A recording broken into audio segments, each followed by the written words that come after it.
نے کیا کہ بسا اوقات یہ ینگ جو لڑکے ہوتے ہیں نماز پڑھ رہے ہوتے ہیں اور اس میں ہنس پڑھتے ہیں، تو اس نماز میں ہنسنے کا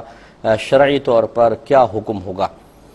دیکھیں، مسئلہ یہ ہے کہ اگر کوئی رکوع و سجود والی نماز پڑھ رہا ہو اور جاگنے کی حالت ہو، نماز پڑھنے والا بالغ ہو اور اتنی آواز سے ہنس دے کہ اطراف کے کچھ لوگ ادھر اور کچھ لوگ ادھر اس ہنسی کی آواز کو سن لیں،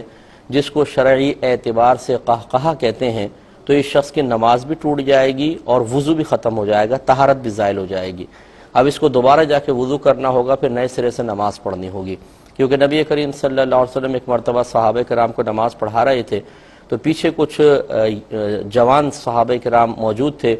تو ایک نابینا صحابی تشریف لائے اور ان کو نظر نہ آیا، مطلب بعض نے لکھا ہے کہ نظر کم تھی، بہت ہی کم تھی، بعض نے نابینا بھی لکھا ہے، تو وہ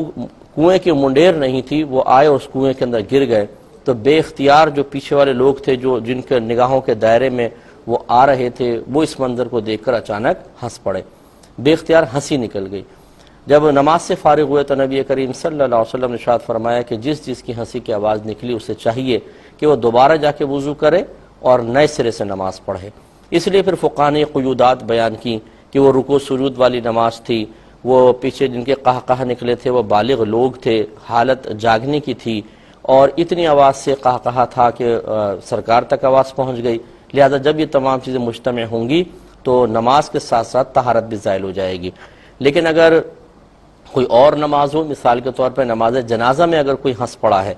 تو چونکہ یہ نبی کریم صلی اللہ علیہ وسلم نے حکم صرف رکوع سجود والی نماز کے سلسلے میں ارشاد فرمایا اور عقلاً جو ہے وہ مطلب بات سمجھ میں نہیں آتی ہے کہ ہنسی سے طہارت کے زائل ہونے کا کیا تعلق ہے۔ یہ تو عقل اس چیز کا ادراک کر سکتی ہے کہ نماز میں ہنسنا ایک بے ادبی ہے جس کی وجہ سے نماز کے ٹوٹنے کا حکم ہونا چاہیے، لیکن طہارت زائل ہونا، کیونکہ طہارت زائل ہوتی ہے نجاست کے خروج کی وجہ سے، اور قہقہہ کوئی نجاست تو نہیں ہے، لیکن چونکہ ہمارے آقا صلی اللہ علیہ وسلم نے خلاف قیاس نماز ٹوٹنے کا کے ساتھ ساتھ طہارت کے زوال کا بھی حکم ارشاد فرمایا، لہٰذا جب اس طرح کا ایک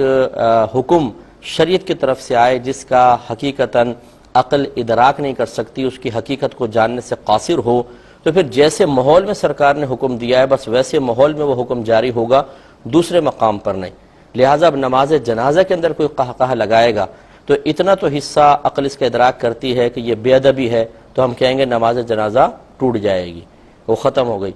لیکن طہارت کے زوال کا حکم اس لیے نہیں دیں گے کہ نبی کریم صلی اللہ علیہ وسلم نے یہ بظاہر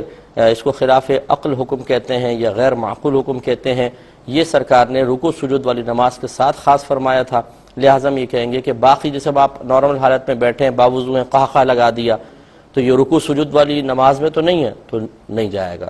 یعنی نماز فاسد نہیں ہوگی، وضو طہارت زائل نہیں ہوگی۔ اسی طرح نماز جنازہ میں نماز ٹوٹ جائے گی، طہارت زائل نہیں ہوگی۔ امید ہے کہ مسئلہ سمجھ گئے ہوں گے۔